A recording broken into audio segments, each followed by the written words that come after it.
I'm Owen Bigland. This is the Inside Edge video blog. Okay, season's greetings to everybody. I'm going to do a viewer mailbag here because I've been wanting to do this. I like to do this every month or so. I get a lot of people who send me emails, questions, and I kind of like to save them for a blog here. And I'll go rapid fire here. Hope to keep it for under 7-8 minutes here, but I usually go way longer. I know it's a habit I've got here. But let me fire off some questions that I've had recently that I think are pretty good, and I'll try and address them here. One guy asked me, what do you consider to be taking on too much leverage or too much debt? Is there a happy median there? You don't want to be losing sleep at night when you buy a house, and you absolutely don't. What I would say on that, it's very difficult for me to give you a straight answer on it because everybody is different. So much of it depends on your career, your income, what you've got as far as investment accounts, your TFSA, RRSP, your net worth, how much property you own.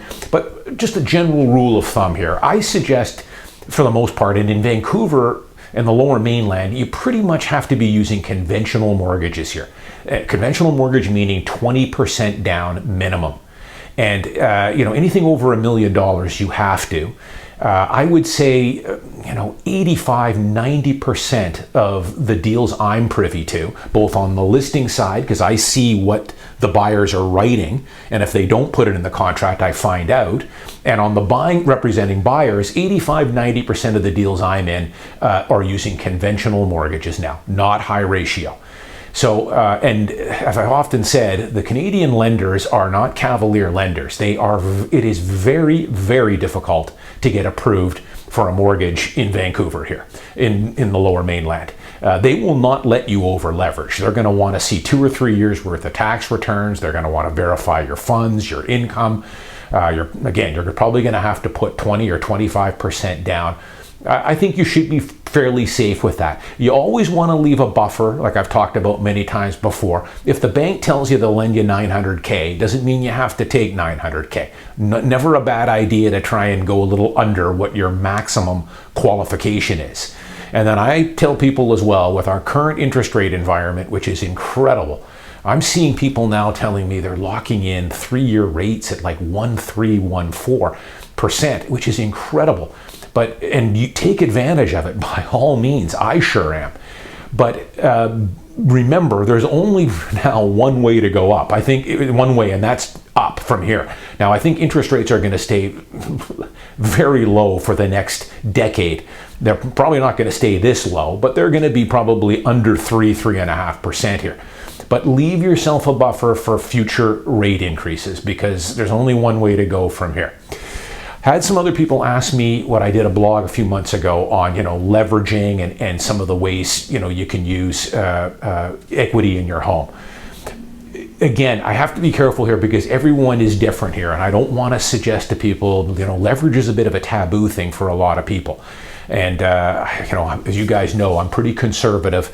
But, I talked about how, and this is something that you guys can look forward to. It's something that you're going to need to have 15 or 20 years in the market before you can enjoy it. And that is that I had several properties this year. I've had several properties that I've had for a while that are clear title. I've owned them for over 30 years. There's no mortgage on them.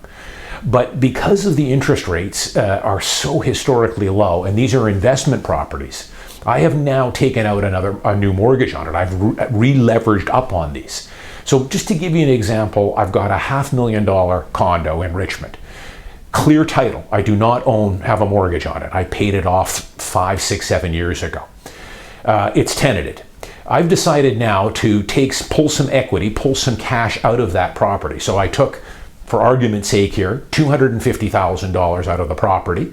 I borrowed it at 1.75%. And they transferred the $250,000 into my checking account. With that money, I've now invested it into U.S. equities and some Canadian equities. Many of the Canadian stuff I'm getting a 5.5%, 6.5% yield on, plus some capital gains over time. So I'm borrowing it, let's call it 2%. I'm getting a 6% yield, plus the dividends that I'm getting on those Canadian holdings are tax advantaged for me. And the interest on the mortgage is tax deductible because it's a rental property for me. So I get the deduction on the interest. So it's kind of a no-brainer. So I've been doing that. You can also do that. Let's say you have a property, just for keep it simple here. You've owned it for 15 years. You have another $100,000 left on the mortgage. The property is worth $800K. You could take out a HELOC, a home equity line of credit, at prime plus 0.5%. Let's just call it 2.75, 3%. Or, you can, at the end of the term, just put a new 25-year mortgage on it. Start an entire new mortgage. Take some cash out of the property. They might transfer, I don't know, 100, 200K to you that you can invest in other areas. Buy another home, buy some equities, whatever. But instead of the HELOC rate at 3%, you can borrow at 1.6 or 1.7. Much more favorable interest rate. Again, I don't want to get much more into it than that. Talk to your mortgage broker, talk to your bank. These are kind of advanced things that, again, you have to have own the home for quite a while. You have to have a fair bit of equity in it. Don't over leverage. Before I get a bunch of haters on here saying this Bigland guy is telling you to take on a whole bunch of debt and leverage everything to the hilt and everything else. And I'm not. I'm about the most conservative guy there is. Here I had several properties that were clear title. The tax man's killing me on them. I see opportunity in the stock market earlier this year, which there was. I was buying some of these stocks that were dividend yield of 6%, which is a safe yield, and I can borrow it too. It's a nice spread there. But you got to know what you're doing. Be careful. Do your homework on it. Next one. People ask me all the time, Owen, where should I put my money? How should I save my money when I'm saving for the down payment on a house? Okay.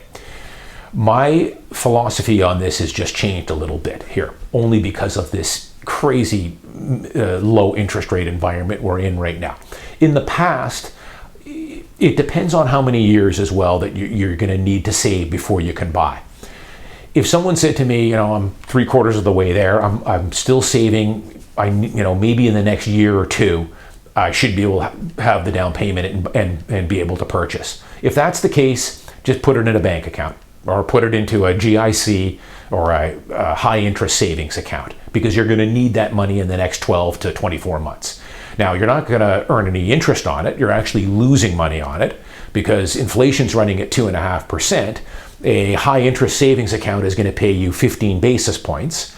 You may be able to lock it into some term deposits, short-term 1-year term deposits at 1%.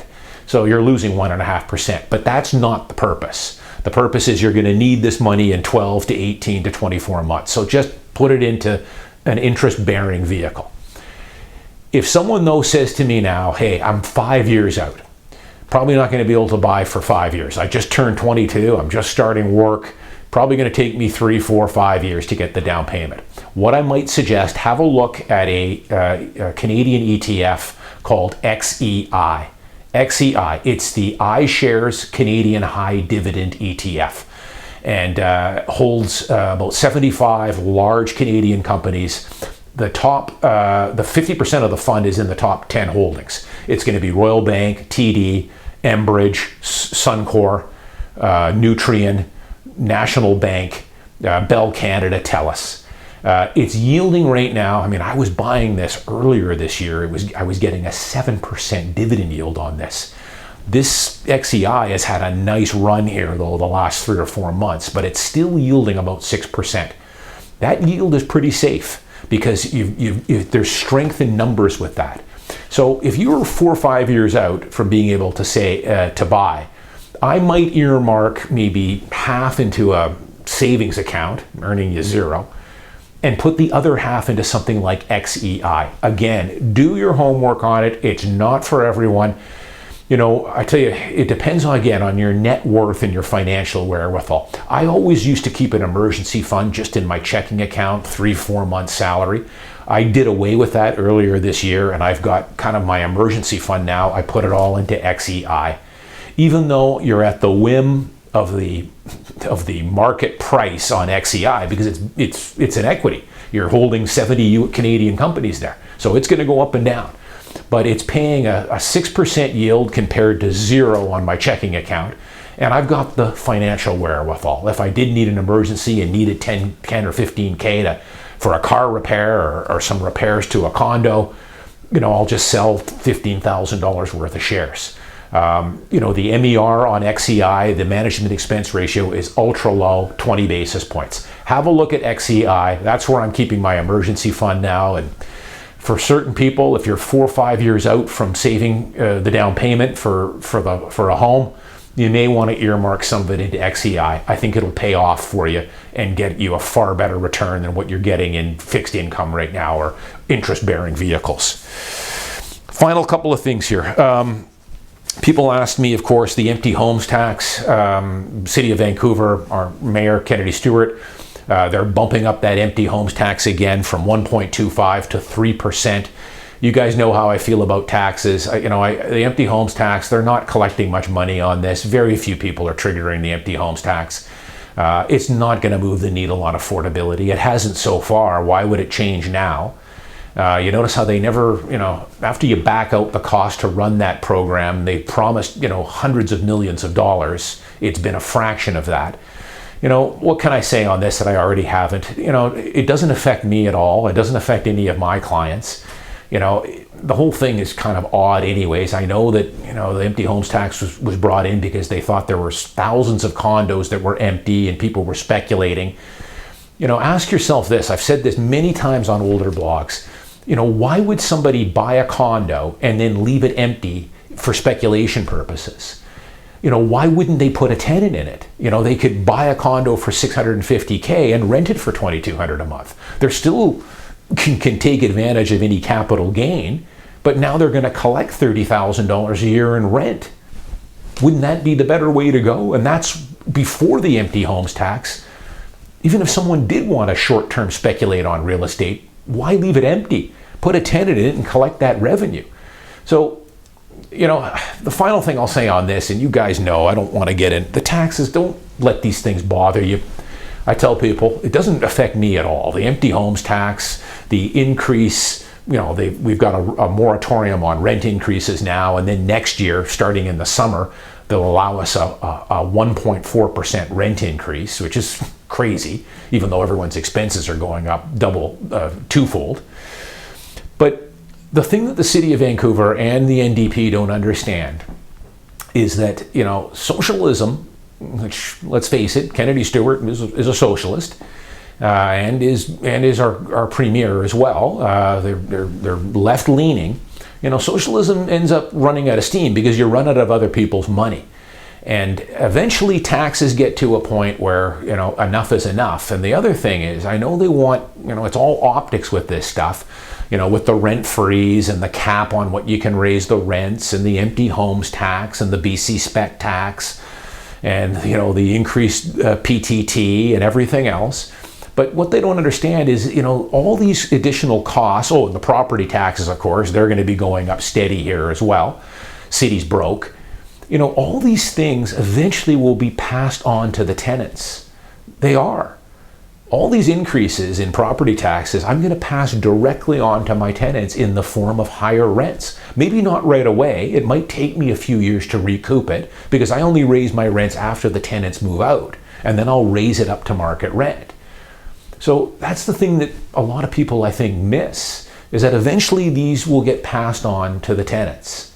Or what happens, and I'll give you more updates on this into 2021, because I'm already seeing some signs of it now. Some long-time investors, and I've got a few that I'll be selling some of their properties this year in 2021 coming up, that they've done very well on these condos. They've made a lot of dough, and eventually it's like, Owen, I've had enough. I've done well. Let's sell them, and I'll cash in my chips, and buy a condo in Hawaii. So what you're going to see, of course, is maybe at most 20 or 30% of the downtown condo buyers are to investors. So most of these people that are going to be buying these units are going to be principal residence buyers, thus taking another unit off the market, and this for rental. And this will be something I'll be following moving into 2021. We'll see. I'm going to start running some numbers on these, having a look, if these units are tenant occupied, and then we'll have a look at see if you start to see these numbers shrink, which I think we're going to. And as an investor, I'm not selling anything. As a matter of fact, I'm a buyer in 2021. I'm looking to buy another downtown Vancouver condo, and I've got a lot of my longtime investor clients that have given me kind of the green light here to buy here coming up when we get a good unit. We will see a bit of a coiled spring effect where, the borders will open up again, immigration will come back, demand will come back, and we will probably see a reduction in the number of units available for rent. And often what I've said, if you want to rent a quality unit in downtown Vancouver or anywhere in the Lower Mainland, you're dealing with small mom and pop investors. You're not dealing with large institutional investors for the most part, because most of those are going to be older, wood frame, kind of dilapidated stuff in the West End. If you want to rent a luxury condo, a 1-bedroom, 2-bedroom, 3-bedroom, you're probably dealing with an individual landlord. If they start to sell those units, take them off the market, demand will eventually spike back up and fewer units for rent. What happens then is the rents will go up. Even if they don't for a few years, I'm staying the course, as are most of my investors. But we'll see. I am planning on selling a few this year from some of my long-term investors that, eventually they're just going to cash their chips in, and we'll see what happens. I'm Owen Bigland. As always, thanks for watching. I'll see you next week.